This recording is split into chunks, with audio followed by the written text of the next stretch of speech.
찬계 변호사입니다. 오늘 제목은 연차 휴가 쓰겠다고 하고서는 근무했는데 연차 수당 받을 수 있을까요? 입니다. 오늘 사례를 설명하기 전에 먼저 근로기준법을 봅니다. 근로기준법에 따르면 회사는 1년간 80% 이상 출근한 직원에게는 15일, 근무 기간이 1년 미만이거나 1년간 80% 미만을 출근한 직원이 1개월을 퇴근한 경우, 그 경우에는 그에게 하루치의 유급 연차 휴가를 줘야 합니다. 이러한 연차 휴가는 해당 직원이 1년간 사용하지 않으면 소멸합니다. 회사는 직원이 연차 휴가를 쓰겠다고 하면 회사에 특별한 사정이 없는 한 못 쓰게 하면 안 됩니다. 회사는 직원이 연차 휴가를 적절히 사용하도록 해야 합니다. 연차 휴가 행사 기간이 끝나기 전에 일정한 날짜 이내에 회사는 직원에게 사용하지 않은 휴가 일수를 알려주고 직원으로 하여금 연차 휴가의 사용 시기를 정해서 서면으로 회사에 알려달라고 촉구해야 합니다.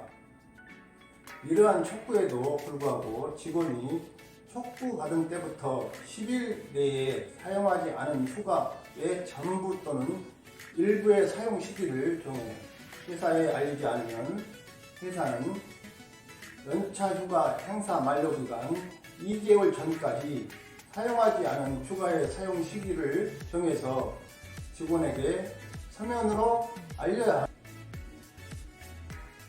쉽게 말해 회사는 연차 휴가가 남은 직원에게 휴가 일수가 얼마 남았으니 휴가 사용 시기를 정해서 알려주라고 해야 하고, 직원이 회사에게 휴가 사용 시기를 안 알려주면 회사가 그 사용 시기를 정해서 직원에게 말로 아닌 서면으로 알려주라는 것입니다.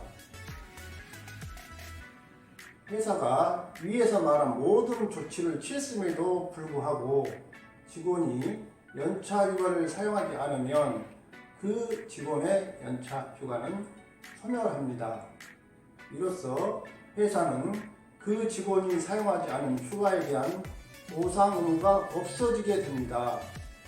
다만 직원이 연차 휴가를 사용하지 않는 것이 자발적이었어야 함은 물론입니다.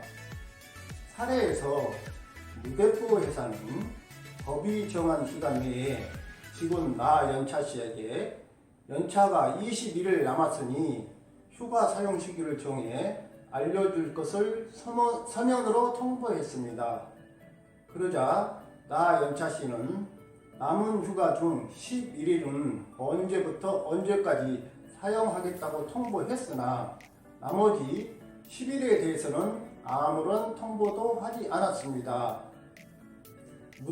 무대포 회사는 나 연차 씨가 휴가 계획을 제출하지 않은 나머지 10일에 대해서는 법이 정한 대로 휴가 사용 시기를 정해서 나 연차 씨에게 서면 통보를 했어야 하나 이를 하지 않았습니다. 회사로부터 아무런 연락이 없자 나 연차 씨는 10일간의 휴가를 사용하지 않았습니다.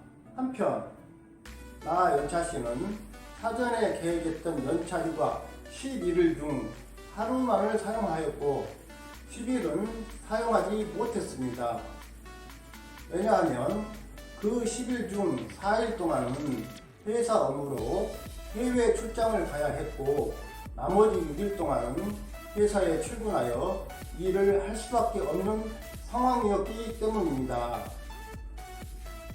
무대포 회사는 휴가 계획 중인 나 연차 씨가 회사 업무로 해외 출장을 가고 그 후 6일 동안 회사에 나와 일을 한다는 사실을 알고 있었고 일하지 말고 휴가 가라고 하지는 않았습니다. 이러한 일이 있은 후 나 연차 씨는 퇴직하면서 무대포 회사를 상대로 연차 휴가를 못 썼으므로 20일간의 연차 수당을 달라는 소를 제기합니다. 무대포 회사는 나 연차 씨가 휴가 계획을 제출하지 않은 10일에 대해서는 회사가 취할 조치를 다 했고 휴가 계획 중인 날에 10일 근무한 10일은 나연차 씨가 자발적으로 근무한 것으로 연차 수당을 줄 의무가 없다. 즉 월급을 준 것으로 의무를 다했다고 항변했습니다. 이에 대한 대법원의 판단은 이렇습니다. 휴가 계획을 제출하지 않은 10일에 대해서는 무대포 회사가 법이 정한 대로 휴가 사용 시기를 정해서 나연차 씨에게 서면 통보를 하지 않았고 휴가 계획 중인 날에 출근한 10일은 휴가를 사용하고 싶어도 사용할 수 없었으므로 그 휴가 미사용이 나연차 씨의 자발적인 의사에 의한 것이 아니었을 뿐 아니라 나연차 씨가 휴가 기간 중에 일하는 것을 회사가 알고 있었으므로 나연차 씨에 대한 연차 휴가 수당은 지급할 의무가 있다는 것입니다. 무대포 회사 네 마음대로 하지 말고 법대로 하라는 것입니다. 이 사례는 개인적인 사정이 아닌 회사의 사정 등으로 인하여 연차 휴가 즉 연가를 사용하지 못한 근로자를 보호하는 의미 있는 사례라 할 것입니다. 오늘은 여기까지 합니다. 감사합니다.